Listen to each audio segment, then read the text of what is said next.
Hey guys, Mickey Kilby here, and welcome to another episode of The Mickey Lynn Show. I am so excited that you guys are here today. And for those of you that don't know me, I am on a mission to help moms conquer the chaos in their lives, defeat that feeling of overwhelm, and be able to raise confident kids. So today I want to talk to you guys about proactive parenting and being able to lead your family with a purpose. So let me ask you this. How many of you are struggling to not just react to the situation around you with your kids and not lose your temper or anything like that? Let me know. Let's talk about that and work through some things. So I want to talk to you guys and give you some tips and tricks today. And when my kids were younger, my oldest, he's going to be 22 next month. But I remember he was probably about 10 years old or so. And we had just had baby number four, and my life felt like it was completely unraveling. I was homeschooling. I had just had a new baby. I had postpartum depression that we didn't know that I had. And I felt completely overwhelmed, and I felt like I was absolutely drowning in my parenting journey. And I was very reactive to anything that the kids do. I would raise my voice, I would yell, all the things that we don't want to do as parents, but we end up doing because we don't have a game plan. And so for me, being a proactive parent just means that I have thought ahead of things and I have made a plan.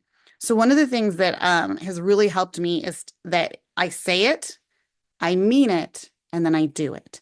So if I tell you to go do the dishes, I mean for you to go do the dishes, not an hour from now. I mean right now. Go do the dishes right now. If you don't, there is a consequence. And so my kids know that. And that took time to work into that. And it was not, it was not an easy journey, but it was so worth it. It was so worth getting that peace brought back into my home. And so let me give you guys, I've got 5 tips for you today. So number one, set clear expectations.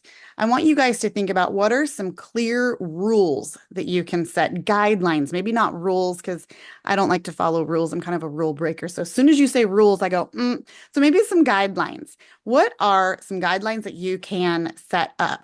Maybe that means that if they don't do dishes, then they don't get screen time, or they don't, they've got maybe extra chores to do then. So figure stuff out, write it down. That is huge. You guys write it down. And then the second tip is you really want to create some like family routines. Routines help everyone to know what is expected of them. And it's okay not to have it all exactly, at 8 o'clock we do this and at 10 o'clock we do this and very rigid. I'm very loose with our routine, but we still have a very kind of standard way of doing things. We know that lunch is going to be around noon. We know that my youngest goes down for a nap at 1 o'clock. And so there's no confusion about that. They know what's expected of them. And that has helped kind of reduce like fatigue for me, like, and them too. They don't have to worry about what is the next thing that comes into place. And so, tip number 3, I want you guys to teach your children life skills. What are life skills? Cooking with you, challenging them, when they have family conflict, when they're fighting with their sibling, walk them through some of that and why we don't fight with our sibling. All kids fight. I know that, but we can talk about how we're a family and we want to be united and we want to love each other and we want to build each other up. We want our brothers and sisters to feel safe around us and be able to feel like they can come to us when they need to talk about things. So number 4, I want you guys to reinforce the good, positive behavior. When you see your kids doing something that you like, tell them. Positive reinforcement and encouragement, that goes a lot longer and it works better for them than trying to correct them all the time. I know for me personally that if you're going to tell me, hey, you did a really good job. I really like how you did, I really like how you did the dishes today and you cleaned out the sink and you made sure all the counters were wiped. That was a really good job today. I receive that a lot better than somebody coming in and go, look at what you missed. I'm so tired of you missing everything. You know what you're supposed to be doing.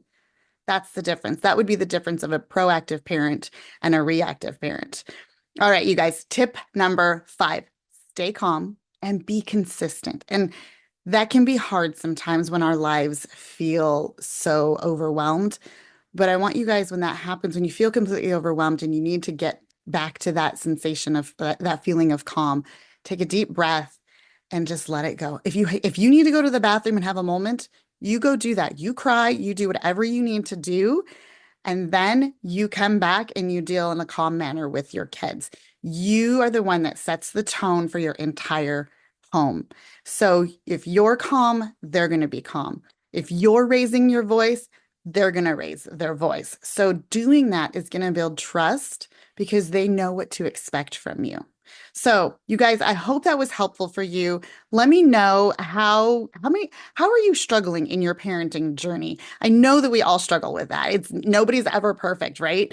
So I want you guys to, if you want to get on here with this podcast with me and talk about some of this, I would love for you to reach out to me and we can do an interview and we can talk about the real struggle that you are dealing with right now and come up with a solution for you so that you don't feel so crazy and so overwhelmed and so reactive to the situation around you. So thank you guys so much for being here today. I love you, and I will see you next time.